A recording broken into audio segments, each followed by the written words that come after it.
What's going on, everybody? Hope you're all having a fantastic day. Now, ladies and gentlemen, oh boy, after a very long wait, a wait that sadly scared off a lot of players, a lot of people that I know personally just kind of put the game down with how harsh the performance has been over these past couple to a few weeks. The update, ladies and gentlemen, is finally here. We got patch notes for weapons, classes, and overall performance fixes, and I went ahead and tested out each and every bit of it, and I gotta be real with you guys, I am extraordinarily pleased. But ladies and gentlemen, before we go and dive deep, if you guys are interested in more content like this, don't forget subscribing at that bell. I post your daily at 8 in the morning Eastern time. Call of Duty, Battlefield, Arc Raiders, Splitgate 2. You best believe you hear about all these games on this channel, and of course, later in the afternoon, we're going to be seeing the Battlefield 6 reveal trailer, and I'll probably have a video posted later this afternoon on the channel for a double upload. So, of course, guys, if you're interested in any of this content, you want to keep up to date or be notified about any of this stuff, subscribe and hit that bell. And last but not least, if you guys are interested in my live streams, I stream Monday through Saturday over on Twitch, starting between 12 to 1 p.m. Eastern time. Of course, if you guys are interested, you can link that channel down in the description of this video. All right, so ladies and gentlemen, I'm not going to go ahead and cover every last bit of the patch notes. There's some things that I don't really, mind too much, but of course, I'll leave a link to these patch notes down in the description of this video. Personally, I'm going to go over the most important factors and the things that I personally believe are the biggest game changers. And again, after testing, they are indeed some pretty big game changers. But first and foremost, let's go ahead and begin with, things that have been plaguing this game. Well, basically since beta. The challenges work, ladies and gentlemen. They absolutely work. I honestly thought I would never see the day, and I think we can all agree that it's rough, and I don't think people are happy that it took this long to get it to a workable spot. That should have been done day one, if I'm going to be honest with you guys. And, I'm happy the developers have done it, but I think that scared away a decent amount of players. A lot of people looked at the game and said, if we can't even handle the challenges, I'm probably not going to stick around to see the rest. Personally, it wasn't that big of a deal. I grinded through the game. I think the gameplay factor is amazing. It's a very fun and enjoyable title. But that was a rough one. But it's finally resolved. It works. It functions. You get challenges, and guess what? You can go ahead and complete them. And the biggest one, this one has been devastating me for a while. Like, this one almost made me personally put down the game and take a little bit of a break. The lag. For anybody that doesn't know, there's been frame drops going on within Splitgate 2. And I think the devs summed it up to a memory leak or something of that sort. But basically, this isn't your everyday lag spike that you got to go ahead and deal with. The frames would plummet out of nowhere. It could be in the beginning of the match, the middle, the end. They'll plummet, okay? And absolutely ruin the experience for the remainder of the game. I mean, you cannot move, you cannot shoot, you cannot go ahead and engage. That's how bad it is. And it gets so bad that even if you wait out the rest of the match, you will still freeze. You'll go to the SSL screen, and it'll absolutely freeze over, and you have to task manager out of the game. You can't even close the application on PC. And this is happening for everybody. PC, console, you name it, people have been getting it. And it's over. The weeks of misery of this, bug plaguing the game is finally done, and it runs smooth. Now, I only put in about a couple of hours, but typically all it takes is 10 minutes until this problem occurs for me in the past. So this is a good sign. I'll continue to go ahead and monitor it, and hopefully, we won't ever see this happen again. Thank you to all the devs that, really, again, hunker down, put your heads right into the work, and just ram this one home, because that was hard. And now it's time for my personal favorite part of this video, the balancing changes within Splitgate 2. I don't know why, but with every game that I always cover, my favorite part of every single, bit of the patch notes is the balancing to weapons. I adore this stuff because it changes up the overall flow of the game, and I love that. But we have seen a decent amount of changes to the Sabras faction, and we also got some tweaks to the carbines and also the bursts. And let me tell you guys something. It is actually feeling pretty good, and I want to go ahead and start off with the Sabras faction because I feel like a lot of people were worried that the devs were about to nerf this faction into the dirt. We hear time and time again that this faction is completely overpowered, and then the devs came out and said, okay, we're slashing this, that, and the third, and it kind of made people, as I stated, a bit worried.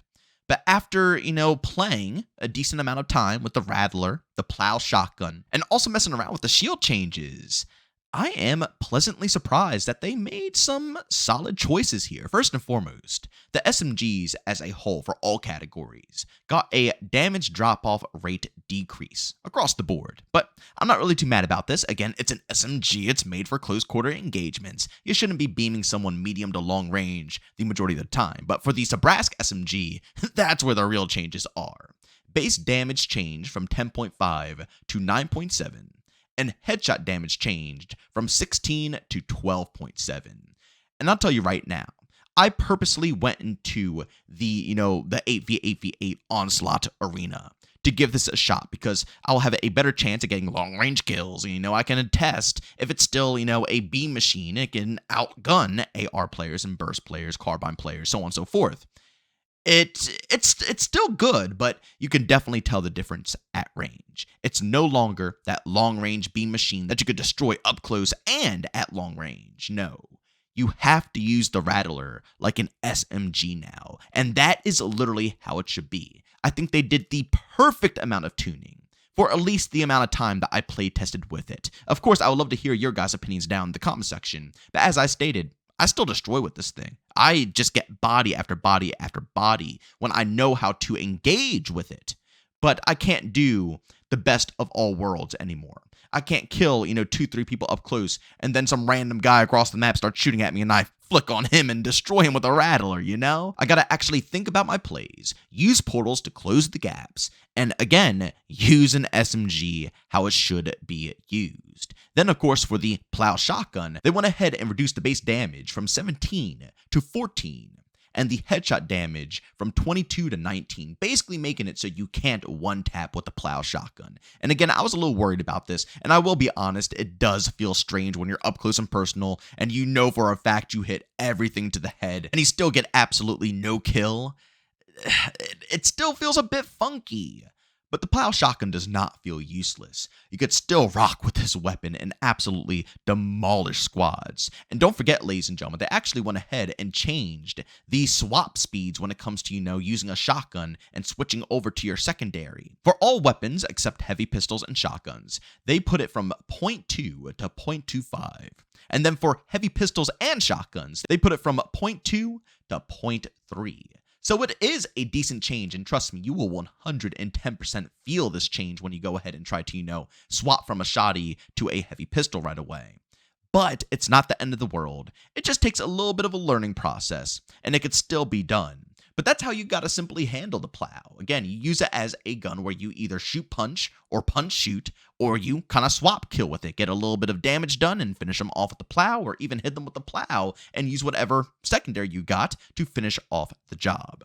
It's still a very viable gun. I think it's useful. And again, I've been practicing with these weapons in Onslaught. So if they are working pretty dang fine in Onslaught and I can, maneuver the maps in a correct way to make sure that both these weapons can shine, then they are probably just fine within 4v4.